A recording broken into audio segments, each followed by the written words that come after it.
नमस्कार दोस्तों, इस वीडियो में हम टैक्सेशन इंस्पेक्टर की सैलरी के बारे में जानेंगे। तो ये पोस्ट जो है वो आपकी आती है टैक्सेशन इंस्पेक्टर लेवल 6 में और ग्रेड पे रहता है 4200 रुपये। बेसिक से काउंट करते हैं, सारे अलाउंस भत्ते बेसिक से लगते हैं। तो बेसिक यहाँ पे रहती है 35,400 रुपये। उसके बाद डीएनएस अलाउंस महंगाई भत्ता वर्तमान में जुलाई 2024 से चल रहा है 53%, तो ये होता है 18,762 रुपये।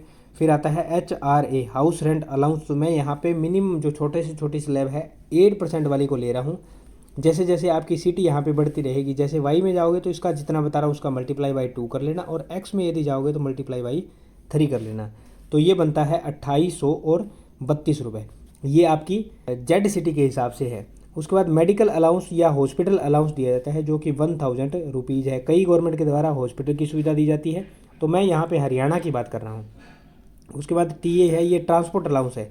ये घर से ऑफिस और ऑफिस से घर आने के लिए दिया जाता है। ये होता है आपका 2700 और 54 रुपये यहाँ पे बनता है। कुछ एक अलाउंसेस और भी इसके अंदर दिया जाता है, जैसे चिल्ड्रन एजुकेशन अलाउंस है, उसको हम गणना यहाँ पे नहीं कर रहे। और जैसे यहाँ पे होता है नाइट ड्यूटी अलाउंस, यदि आपकी ड्यूटी नाइट में भी लगती है, आपको पेट्रोलिंग वगैरह की ड्यूटी लगती है तो वहाँ पे नाइट वगैरह में होता है, या हॉलीडे के दिन या रेस्ट वाले दिन जाना पड़ता है, तो इन सभी को आपको अलाउंस या ओवर टाइम वगैरह के रूप में कुछ ना कुछ दिया जाता है।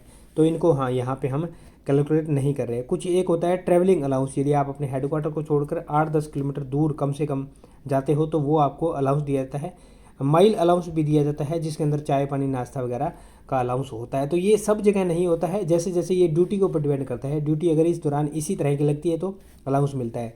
इसलिए मैंने जो अलाउंस है मेन अलाउंस कैलकुलेट किया है, वो तो आपको हर मंथ मिलेंगे ही मिलेंगे। उसके बाद आती है कटौती। कटौती में यदि बात करें तो एनपीएस आता है सबसे बड़ी कटौती।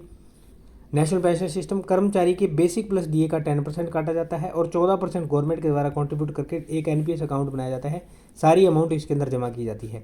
फिर जब कर्मचारी रिटायर्ड होता है तो इस टोटल अमाउंट का 60% कर्मचारी को यहाँ पे दे दिया जाता है। बची हुई रिमेनिंग 40% अमाउंट के ऊपर मंथली पेंशन को कर्मचारी को प्रोवाइड की जाती है।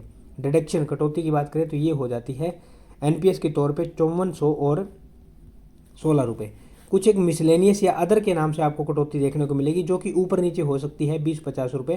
तो यहाँ पे इसको 100 रुपीज़ काउंट किया गया है। तो ये टोटल कटौती है वो आपकी 5500 और 16 रुपये यहाँ पे बन जाती है।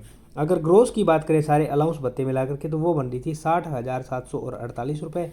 कटौती की यदि बात की जाए तो ये बन रही थी आपकी 5500 और 16 रुपये। जब इसके अंदर से ये निकाला जाता है तो यहाँ बनती है 55,232 रुपये। दोस्तों ये मिनिमम इन हैंड सैलरी है 55,232 रुपये। इससे कम आपको सैलरी टैक्सेशन इंस्पेक्टर में यदि आप लगते हो तो नहीं मिलेगी। और जैसे जैसे आपकी सिटी चेंज होगी या आपकी ड्यूटी के हिसाब से और ये जो डीएनएस अलाउंस है ये बढ़ता रहेगा, तो आपकी जो सैलरी है ज़्यादा ही बढ़ेगी। ये थी इन्फॉर्मेशन।